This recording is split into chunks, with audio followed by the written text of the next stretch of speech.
কিছু কথা না বললে একবারে নয়।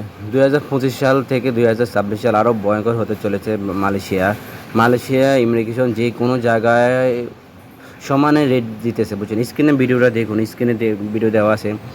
কিছুদিন আগে আপনার রেট দেওয়া হয়েছিল, এটা ঘুমন্ত অবস্থা মানুষের ঘরে ঢুকে যায়, দরজা ভেঙে তালা ভেঙে ঘুমন্ত অবস্থায় মানুষের ঘরে ঢুকে যায়।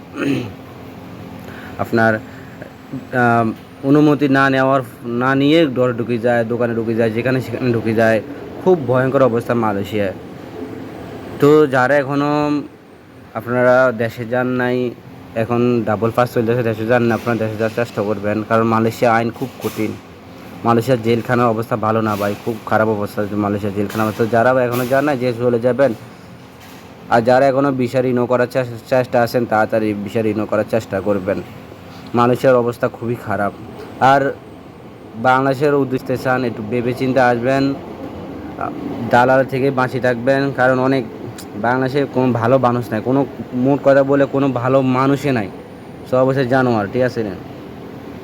তো দালালের হাত থেকে বাঁচিয়ে আসার চেষ্টা করবেন, দালালের হাত থেকে বাঁচিয়ে আসার চেষ্টা করবেন, ভালো ভিসা আসার চেষ্টা করবেন। কোম্পানি ভিসা ছাড়া কোনো বিষয় আসবেন না, কোম্পানি ভিসা ছাড়া কোনো বিষয় আসবেন না, এক কথায়। এরকম ভিডিও পাওয়ার জন্য আমার ইউটিউব চ্যানেল সাবস্ক্রাইব রাখবেন, ফেসবুক হলে ফলো করবেন। আল্লাহ হাফেজ।